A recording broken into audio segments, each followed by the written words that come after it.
자, 강의 계속해 나가시죠. 자, 우리가 저번에 이제 소위 말해서 일렉트론 컨피그레이션 쪽 했습니다. 전자들이 채워질 때랑 우리가 소위 말해서 얘들이 이온화될 때의 이 양상은 조금 다르다라고 얘기를 했었어요. 그러니까 채워질 때는 에너지 준위대로 소위 말하는 이 에너지 레벨대로 전자들이 채워진다라고 하면 빠질 때는 이제 그 노블 가스, 즉 불활성 기체에 가장 근접해 있는 오비탈, 즉 4s나 아니면은 이제 근접해 있는 이 오비탈들이 떨어져 나간다라고 이제 여기서 빠진다라고 얘기했습니다. 그럼 만약에 얘들은 이제 소위 말해서 이제 이제 전자들이 빼줄 때 이온화가 돼서 빼줄 때는 여기서 빼지만 만약에 우리가 이제 브로민 같은 음을 가진 음의 가스를 가진 이온 같은 경우는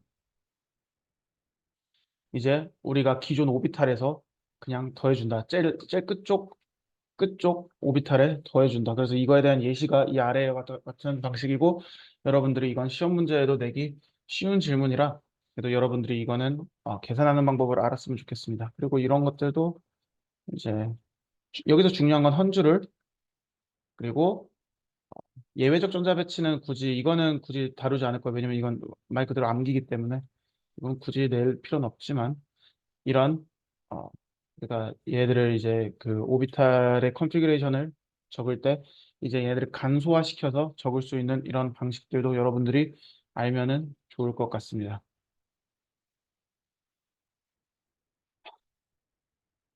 자, 원자의 특성과 이제 주기적 성향을 봅시다. 이제 원자의 특성과 주기적 성향, 우린 그 대충 알고 있지만 원소의 이제 이거의 뜻은 원소의 화학적 물리적인 특성은 원자의 주기적 함수. 그러니까 기본적으로 이 원소 주기율표를 따라서 얘네들이 어느 정도 반영이 되더라. 그래서 원자 번호는 이제 중성자의 원자 수입니다. 주기적 특성은 어 그리고 얘네들은 이제 양성자 수랑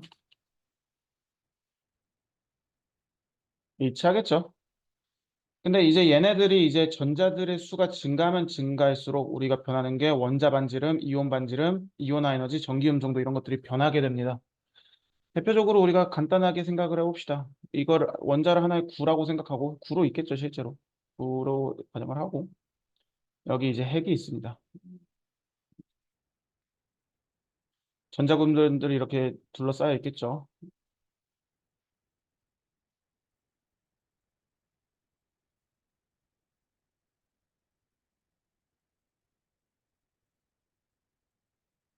그러면은 얘들의 원자의 크기는 전자들이 채워지면 채워질수록 원자가 커질 겁니다. 그렇기 때문에 우리가 원소 주기율표 보게 되면은 이제 아래로 가면서 보편적으로 이제 증가하는 트렌드를 가지게 되고 오른쪽으로 가면 살짝 감소하는데 크게 감소하지 않습니다. 실제로 증가하는 비율이 훨씬 더 큽니다. 전자에 대한 최외곽 전자에 미치는 핵의 양전하를 차단. 그래서 이제 얘네들의 이펙티브 뉴클리어 차지가 감소하게 됩니다. 이제 우리가 소위 말해서 오비탈들이 다 이제 오른쪽으로 가면 갈수록 전자들이 이제 오비탈들을 다 채워가기 때문에 얘네들은 실제로 이제 우리가 조금 어, 전자들이 다 이제 오비탈에 채워지게 되면은 얘네들은 반대로 사이즈가 감소하는 트렌드로 가게 됩니다. 이제 전자들이 많아지기 때문에 커지면서 또한 작아지는 거죠. 그래서 그거를 이제 우리는 이펙티브 뉴클리어 차지가 감소한다라고 소위 얘기를 합니다.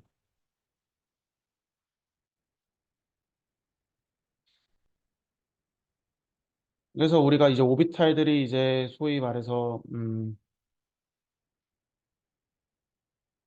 오비탈들이 이렇게 채워지게 될 때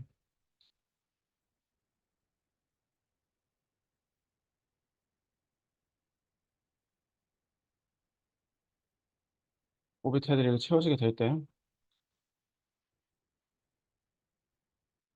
얘네들의 이제 유효 핵전화가 감소하면서 얘네들이 이제 소위 말해서 구속 현상을 갖게 되고 구속 현상을 갖게 되면은 이제 사이즈가 상대적으로 줄어드는 현상을 갖더라. 그래서 우리가 원소 주기율표를 보게 되면은 이제 소위 말해서 이온 반경, 물질의 이온 반경은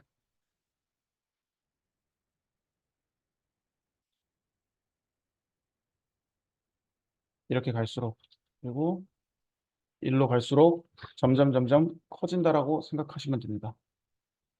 이온 반지름도 사실 원자 반지름이랑 동일한 패턴으로 가지만 원자 반지름은 말 그대로 이온화가 되기 전이고 이온 반지름 같은 경우에는 이제 어 이제 살짝 차이가 있겠죠. 왜냐하면 말 그대로 이온화가 됐기 때문에 금속 원자에서 생성된 양이온 대표적으로 이제 여기 있는 거죠.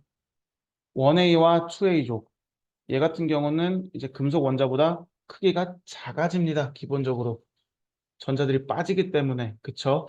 전자수가 적으면은 남아있는 유효액 전자가 증가하면서 얘네들이 이제 그 유효액 전자가 유효액 전자가 커지면서 이제 사이즈가 작아지겠죠?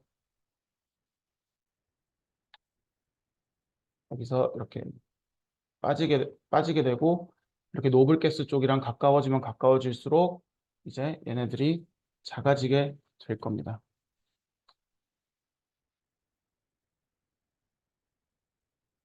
그래서 이온화된 원자 같은 경우에는 굉장히 작습니다. 전자들이 하나 빠진 상태 원자의 반지름보다 이제 거의 절반 사이즈밖에 안 되는 절반보다 살짝 큰 굉장히 작은 사이즈로 빠지게 되고 실제로 우리가 어떤 원자의 반지름이나 크기를 고려할 때 이런 크기 팩터가 굉장히 크게 작용을 합니다.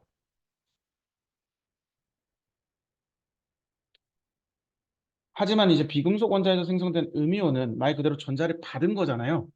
전자를 추가적으로 받다 보니까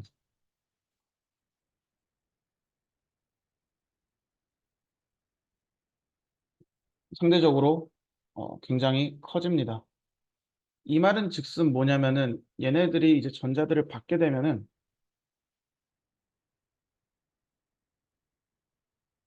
그러니까 기본적으로 전자들이 이제 소위 말해서 이온의 크기랑 원자의 크기에 굉장히 큰 영향을 끼친다라는 거죠.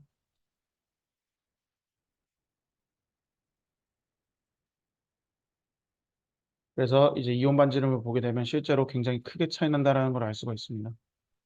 음, 음, 음. 보게 되면 거의 2배 가까이 커지죠. 우리가 이온화 에너지라는 단어를 이제 쓰게 될 겁니다. 이온화가 돼 있을 때는 말 그대로 원자가 이온으로 변화할 때 흡수하는 에너지, 즉 이온화가 되기 위해서 필요한 에너지를 우린 이온화 에너지라고 그, 부르게 됩니다. 이온화 에너지는 우리가 이제 소위 트렌드로 방향성을 봤을 때 이온화 에너지는 원자 사이즈의 반대입니다. 말 그대로 얘네들의 이제 이온화를 시키기 위해서 필요한 에너지가 사이즈가 작아지면 작아질수록 커집니다. 그래서 우리가 보게 되면 이온화 에너지는 원자 사이즈랑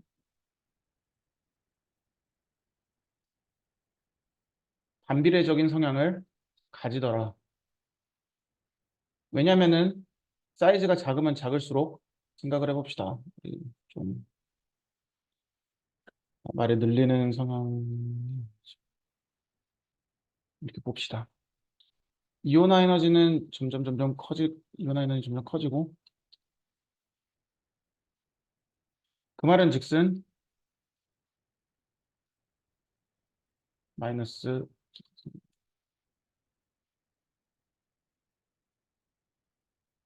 에너지를 요구함. 그쵸? 높은 에너지를 요구하겠죠. 이거를 우리가 원소 사이즈로 보게 되면은 핵이 있습니다. 양성자랑 중성자랑 같이 있는 핵이 있고 여기 이제 정말 불편하다. 아무튼 뒤에 전자들이 있어요. 근데 이제 원자 사이즈가 커진다라는 거는 원자 사이즈가 커진다라는 거는 이 전자들이 이제 커진다라는 거잖아요. 전자들의 이제 그 핵 주변에 있는 전자들의 수가 많아지면서 크기가 커지는 건데 이 전자들을 잡아당기는 힘이 전자들이 많아지면 많아질수록 얘네들의 에너지는 점점 작아질 거예요. 그리고 얘네들이 가까워지면 가까워질수록 이 얘들을 이온화시키기 위해서 요구되는 에너지는 굉장히 커요. 그래서 사이즈가 작으면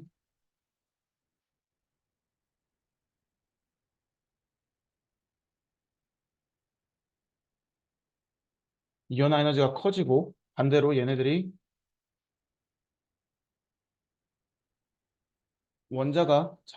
원자가 크면 클수록 이온화 에너지가 작아지게 됩니다. 이런 상관관계를 가지고 있어요.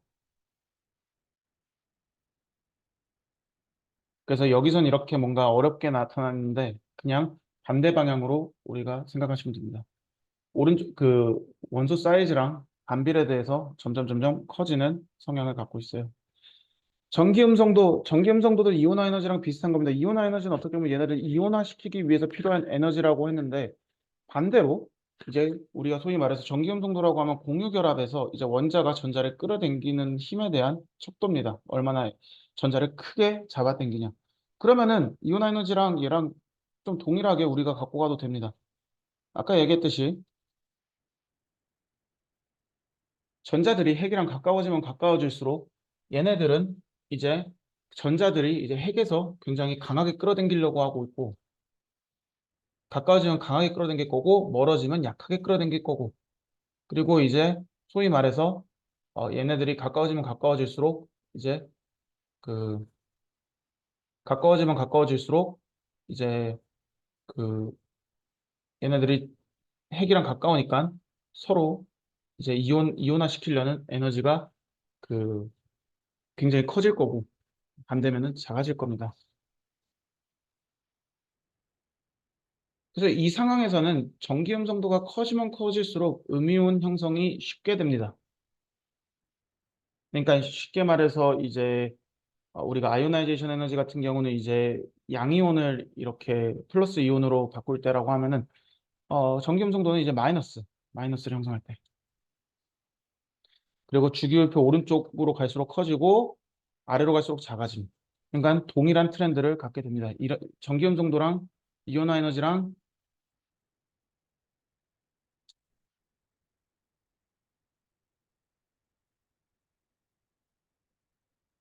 전기 음성도랑 같은 패턴을 갖게 되고 이제 보게 되면 전기 음성도에 대한 값은 우리가 이제 원소 주기율표 봤을 때 같은 그룹에 있는 것만 한번 비교해 보자고요.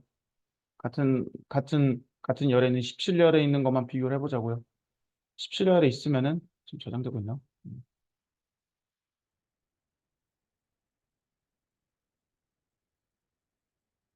이런 식으로 이제 그 이온화 에너지가 변하는 걸 우리가 볼 수가 있습니다. 이렇게 변하는 걸 볼 수가 있습니다. 점점 전기 음성도가 커지고 작아지고 그리고 오른쪽으로 가면 갈수록 전기 음성도가 커지고 왼쪽으로 가면 갈수록 작아지고 그래서 기본적으로 이제 이 챕터 6에서 우리가 중요하게 봐야 되는 거는 어, 화장하고 진동수와 에너지를 연관시키는 거 아까 얘기했듯이 뭐 저번 주에 얘기했듯이 라인만하고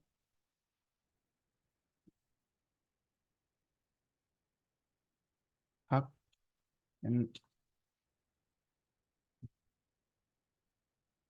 M별로 각 M별로 방출되는 에너지 차이 대표적으로 뭐가 있다 했죠? 라인만 영역,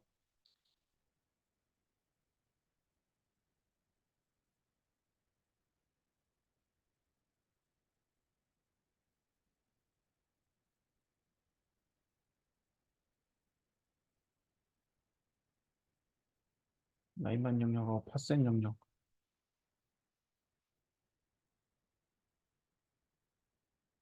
라인만 영역, 발모 영역, 그리고 파센 영역. 기본적으로 얘네들이 이제 원자랑 얼마나 이 전자들의 파동과 이제 에너지가 이제 어, 가깝게 존재하느냐에 따라서 이제 방출되는 에너지의 크기. 그러니까 여기서 여러분들이 외워야 되는 건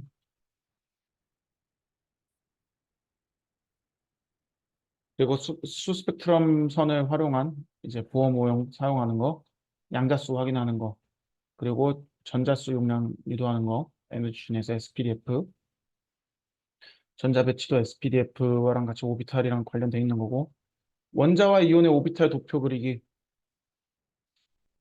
이제 전자가 빠졌을 때, 들어왔을 때 우리는 어떻게 표기하는 거, 그리고 반지름 이온화 에너지 전기음 정도가 어떻게 차이 나는지 주기율표 해석 규명하기. 사실상 이제 이 부분이 가장 시험에 나오기 좋은 질문들이고, 어, 사실 다 중요하죠. 다 중요한데, 이제 기본적으로 이런 준위가 다 양자역학적인 개념에서 1부터 3까지의 영역에서 파생돼서 이제 공유가 됐다 생각하시면 됩니다. 그리고 이제 다음 챕터 좀 간단하게 나갈게요. 다음 주에 이제 우리가 그 다음 주 이제 공유 결합에 대해서 우리들이 좀 많이 얘기를 할 건데 여러분들 이제 어떻게 보면 이제 시험 범위까지의 이제 슬라이드가 이제 공유 결합입니다. 그래서 좀 천천히 나가되 그래도 최대한 여러분들이 그 도움이 될 수 있도록 설명을 계속 할 거니까 모르면은 물어보셔도 되고 이제 우리가 소위 말하는 캠 클리닉 거기 많이 이용해 주시면 좀 많이 감사할 것 같아요. 그래도 네. 그래서 우리가 공유 결합 같은 경우는 소위 말해서 유기물에서 가장 많이 존재하는 결합입니다.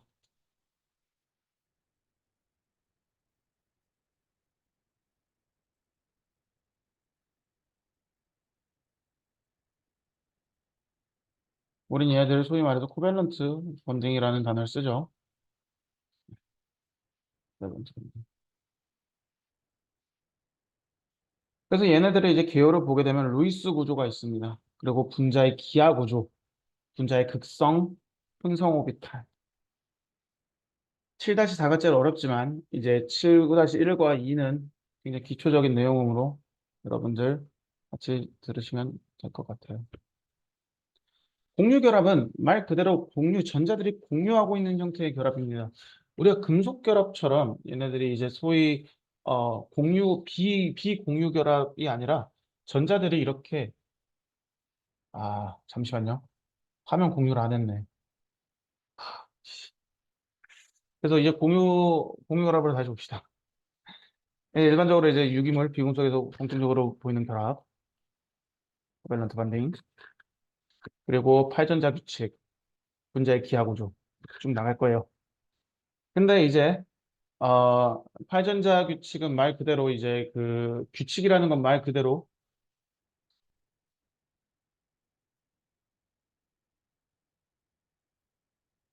이건 룰이라고 생각하시면 됩니다. 그리고 기하 구조는 실제, 뭐 실제라고 표현하기 그렇지만 실제 2D 또는 3D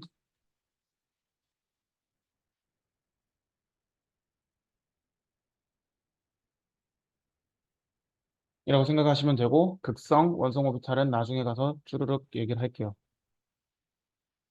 공유 결합은 이제 우리가 소위 말하는 전자들이 공유하고 있는 그룹입니다. 이제 얘네들이 이제 겹치게 되면 서로 공유 결합을 이룰 거예요. 그래서 우리가 이제 결합에 대해서 쭉 얘기하면은 이온 결합이 있고 공유 결합이 있고 금속 결합이 있는데 기본적으로 공유 결합이 뭔가 가장 강한 결합입니다. 그러니까 그러니까 결합의 세기를 비교하면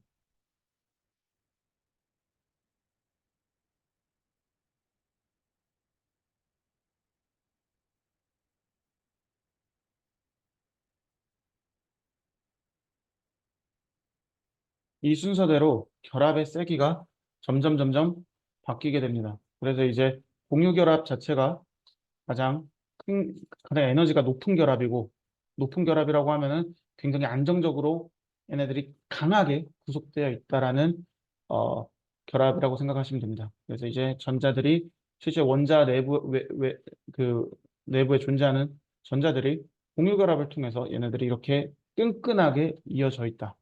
네. 그래서 두 원자 쌓인 전자쌍으로 이제 우리가 소위 말하는 이 전자들이 겹쳐 있는 형태를 공유결합이라 하는 거죠. 우리가 이제 얘네들이 좀 물리적으로 봐봅시다. 물리적으로 봐보면은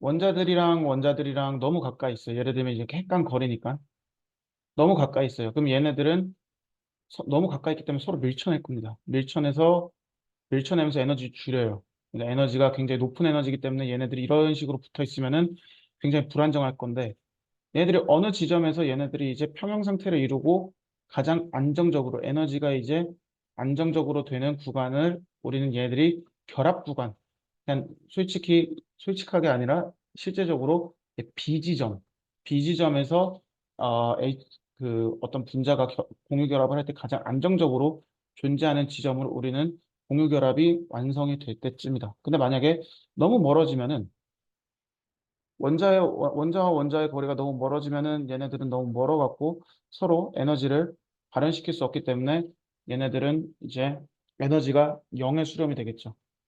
이 그래프에 대해서 분명 시험 때 여러분들한테 그리라고 할 거고 이 그 이 에너지의 분포도 어떻게 이 분포도에 대한 이해를 여러분들이 확실하게 하셔야 됩니다. 일반적으로 공유 결합이 일어날 때는 얘네들이 너무 가까워져 있는 상태도 아니고 너무 멀어져 있는 상태도 아니고 왜냐면 너무 가까웠게 되면은 말 그대로 핵 간의 반발력 때문에 서로 밀쳐내기 때문에 이 지점이 최소화되는 특정 지점 우리 그거를 이제 공유 결합이 형성되는 지점이라고 통상적으로 얘기를 합니다. 그러겠죠.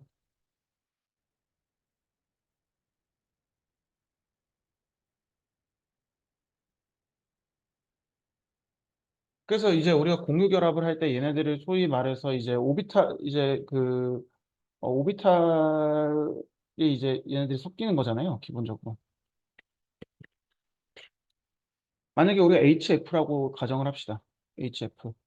HF면 수소의 1s 전자가 공유 결합에 기여하고 FN은 이제 7개의 전자가 있으니까 얘네들이 공유 결합에 기여할 겁니다. 다 기여할 거예요. 그럼 총 8개 원자가 전자가 됩니다. 그래서 기본적으로 HFN은 총 8개의 그 원자가 전자를 가지게 됩니다. 그 공유 결합 안에. 그래서 원자가 가지는 전자수. 이제 우리가 이제 원소 주기율표 봤을 때 각 원자가 가질 수 있는 전자 수가 얘는 이제 공유 결합을 할 때 하나고 얘는 두 개고 이제 세 개고 우리가 원소 주기율표 보게 되면 원소 주기율표 보게 되면 1번 족, 2번 족, 3번 족, 4번 족, 5번 족, 6번 족, 7번 족이잖아요. 얘네들이 그 공유 결합에 공유할 수 있는 이제 전자 수에 대한 그림이에요. 그래서 이제 원자 번호가 늘어난다 하더라도 우리는 원소 주기율표에 있는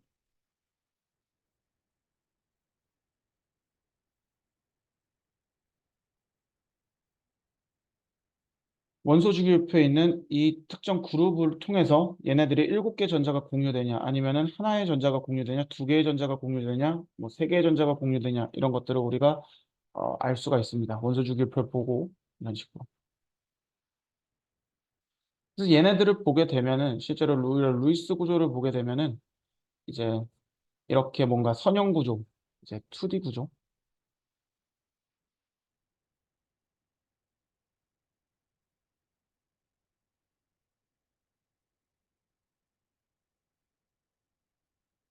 2D 구조로 그리게 되는데 이제 이 얘네들이 이제 실제로 남아있는 전자 수랑 그리고 결합을 하고 공유 결합을 실제로 이루는 이 전자 수랑 같이 해서 표기를 하게 됩니다. 그래서 우리가 이제 억시전 같은 경우에는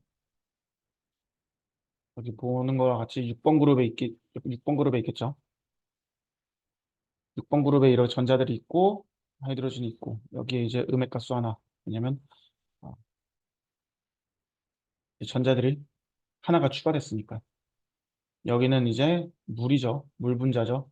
그럼 전자가 지금 얘네들은 여섯 개라고 했어요. 실제 이제 우리가 그 결합에 관여하고 있는 게 6개의 전자라고 했으니까 우리가 얘들이 카운팅 할 때 하이드로전에 하나, 옥시전에 하나, 둘, 셋, 넷, 다섯, 여섯.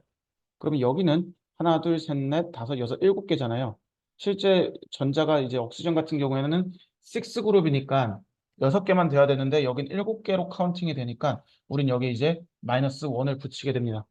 아민 같은 경우는 다섯 개예요. 아민 같은 경우는 이제 다섯 개니까 하나, 둘, 셋, 넷, 다섯. 전자 쌍이니까 여기 두 개고 하나, 하나, 하나.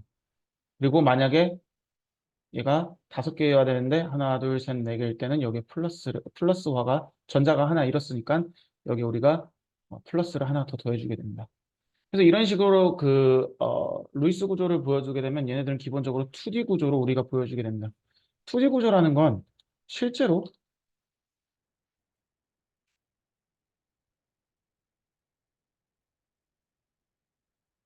얘네들은 실제로 왜 이런 식으로 나오지? 실제는 실제는 당연히 3D 구조로 보여야 되고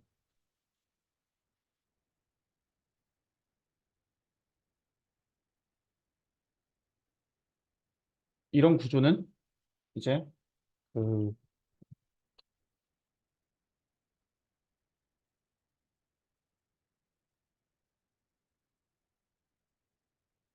음, 분자들과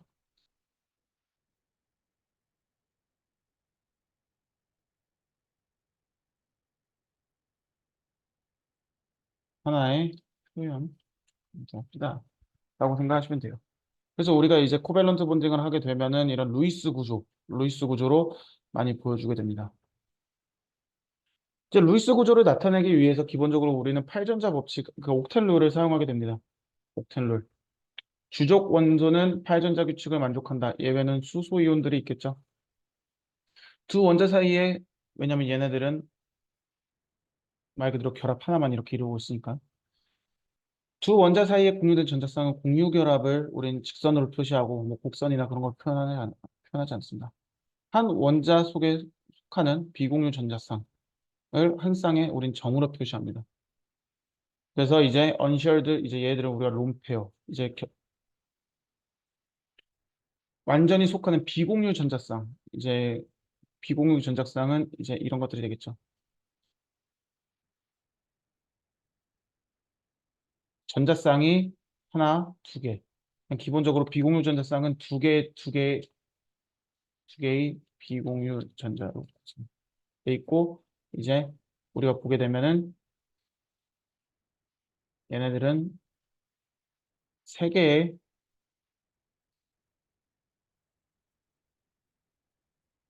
페어가 있는 거고 얘는 두 개, 얘는 한 개로 이루어져 있더라. 네. 그래서 여기서 중요한 거 이제 결합 어떤 물질들이 떻게 결합되어 있는지 첫 번째 그리고 비공유 수전자쌍이 몇 개인지 이 구조로 우리가 루이스 구조를 나타내게 되는데 이제 한 원자에 속하는 비공유 전자쌍은 우리가 점으로 표시한다. 분페어. 그럼 옥탄룰에 대해서 더 이제 그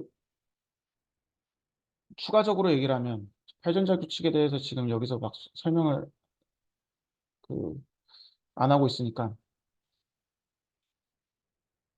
팔전자 규칙은 이 물질이 갖고 있는 이 각 원소들이 갖고 있는 전자들이 공유되는 비공유 전자쌍과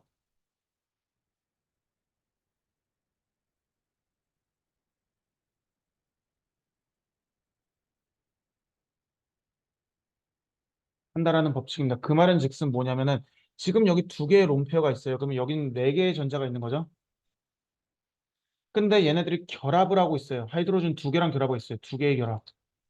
그러면 두 개의 결합에는 지금 전자들이 몇 개가 시어링 될까요? 결합 하나에 하이드로젠 하나랑 옥시전 하나가 같이 결합되고 있잖아요. 그러면 이 결합 하나에는 두 개의 전자들이 결합을 하고 있습니다. 그래서 2 더하기 2는 총 4개겠죠? 4개니까 롬페어 4개랑 이제 공유전자쌍 4개 해서 총 8개가 된다라는 게 소위 말해서 이제 8전자 규칙의 파이전자 규칙이라고 생각할 수 있습니다. 그래서 여기도 지금 3개의 롬페어면 6개. 그리고 결합 하나니까 결합 하나면 2개의 전자들이 공유되고 있으니까 여기도 8개가 맞고 여기는 지금 1개의 롬페어에 결합이 3개가 들어있죠. 그러면 얘네들도 8개. 이렇게 해서 총 8, 이제 어떤 특정 원자를 봤을 때 얘네들이 8개가 공유된다라고 하면 우리들은 얘네들이 팔 전자 규칙을 만족하고 있다라고 칭합니다.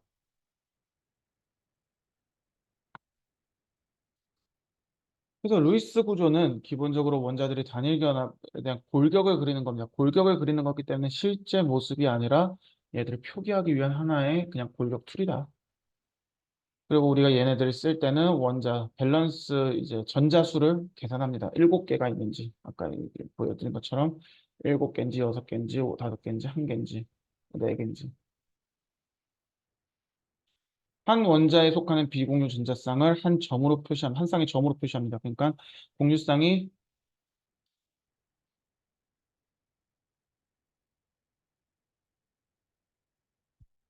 전자쌍 롬페어가 이제 1개 나오면 2개의 전자가 소속되어 있는 거고 이제 우리는 얘들을 롬페어라고 표현을 합니다. 그래서 이제 하이드로전만 제외하고 다른 애들은 이제 파이전자를 채우는데 필요한 전체 전자수를 이제 그 8개를 채워야 되니까 이제 파이전자 규칙은 이제 그 전체 전자의 수를 결정하는 거고 이제 그 소위 말해서 원자가 가진 전자수랑 이제 전체 전자의 수랑 동일하면은 골격은 옳다. 파전체 규칙하도록 비경우쌍을 분배한다. 만약에 얘네들이 동일하지 않을 경우에 우리는 이중결합이나 삼중결합으로 추정을 합니다. 그래서 우리가 루이스 구조를 그리는 순서대로 한번 봅시다. 설프 옥사이드, 설, 설베이트. 그러면 얘네들은 이제 이런 식으로 그릴 건데 여기 지금 비공유 전자쌍이 있을 거예요. 비공유 전자쌍이 어딨냐?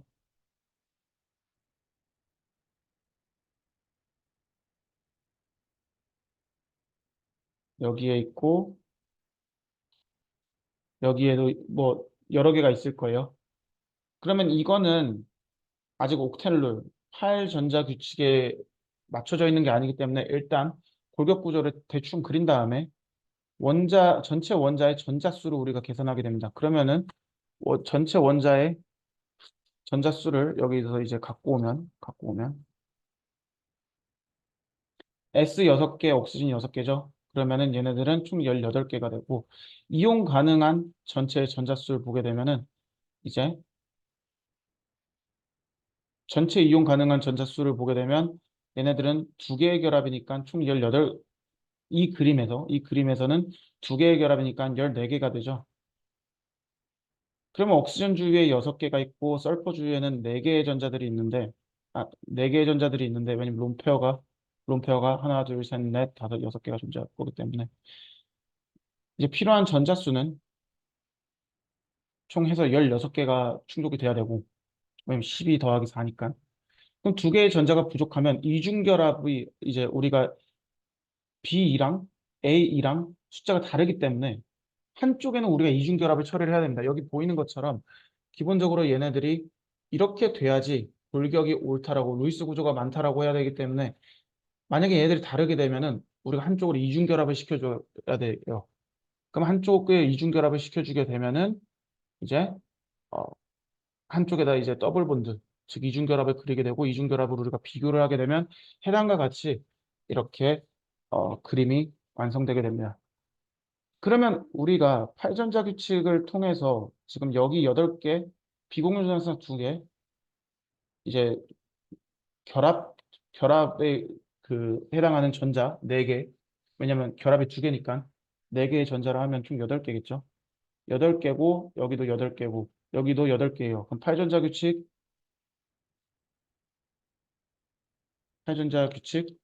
어, 확인됐고, 이제 전체, 이제 그 A랑, B랑 전체 전자수랑 A2랑 다르기 때문에 우리는 이중결합을 한쪽에 그어줌으로써 이 옥텔룰, 팔전자 규칙을 완성하게 됩니다. 최종적으로. 예시를 한번 보시죠.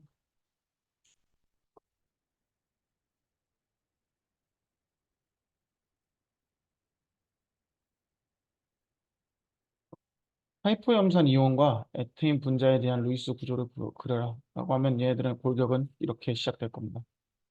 OCl 이렇게 될 겁니다. 그럼 우리가 소위 말해서 V2는 얘는 6개에 대한, 얘 7개에 대한, 그리고 전화 하나 빠져 있으니까 총 14개고, 이제 A랑 소위 말해서 우리가 이용 가능한 전체 전자 수는 여기서 결합을 하나를 하고 있기 때문에 이제 마이너스 2를 해주면은 12개가 될 겁니다. 그러면 얘네들이 이제 팔전자를 맞추기 위해서는 총 12개가 필요하고, 그렇게 될 경우엔 실제로 우리가 골격 구조랑 얘네들이 거의 동일하게 형성되는 걸 볼 수 있어요. 왜냐하면 팔전자 규칙을 가지기 위해서 기본적으로 이제 어, 얘네들을 다시 밸런싱을 해주는 거기 때문에 V2랑 A2랑 항상 같을 필요는 없습니다. 이제 항상 같을 필요는 없고, 만약에 다를 경우에 전체 전자수랑 이제 이용 가능한 원자가 전자수랑 이용 가능한 전체 전자수가 다르면은 우리는 얘네들을 이중결합화 시키거나 아니면은 이렇게 그 팔전자에 해당하는지 보고, 만약 팔전자에 해당을 하면은 그냥 어, 놔두시면 됩니다. 이렇게. 그럼 에테인 같은 경우는 이제 V 같은 경우에는 4개고 A 같은 경우에는 다 전자들을 공유하고 있기 때문에 우리가 얘네들을 빼게 되면 결합의 개수만큼 빼면은 0이죠. 그러면 A2, A2가 해당하는 거 이외에 우리는 모든 H 원자들은 2개의 전자, 왜냐면 H는 우리가 소위 말해서 팔전자 법칙의 어, 팔전자 법칙을 꼭 지키지 않아도 되니까. 그리고 이제 카본은 팔전자를 가져야 되기 때문에 우리는 얘들의 전자를 분배하게 되면 이렇게 동일한 골격 구조를 갖게 될 겁니다. 여기서 이제 중요한 거는 여러분들이 이제 어, 제가 이제 얘네들 그릴 때 중요한 거는 전체의 원자과 전자 수랑 이제 어, 그 얘네들이 이제 팔전자 법칙을 만족하는지 보고 연결을 하시면 돼요. 그래갖고 이제 결합을 할 경우에 이제 전체 전자 수에 얼마나 기여하는지 보고, 근데 얘네들이 꼭 숫자가 같을 필요는 없고, 이제 숫자가 다르더라도 이제 어, 팔전자 규칙만 잘 따르면은 이렇게 구조를 그릴 수가 있어요. 공면 구조에 대해서는 다음 시간에 추가적으로 말씀드리는데, 간단하게 이제 우리가 루이스 구조에 대해서 지금 쭉 설명을 드렸습니다. 그래서 루이스 구조는 이렇게 뭔가 그 이렇게 우리가 하나의 보기 위한 하나의 수식일 뿐이고, 이제 얘네들을 어, 각각의 원소에 대해서 이제 팔전자 규칙만 잘 맞춰주고, 거기에 소위 말해서 이제 그 얘네들이 5A 그룹인지 6A 그룹인지 7A 그룹인지만 잘 카운팅을 해서 전자수를 다 잘 카운팅해가지고 표기를 해주시면 돼요. 워낙 단순한 거고, 그래서 우리가 공면 구조에 대해서는 다음 시간에 추가적으로 말씀드리겠습니다. 네.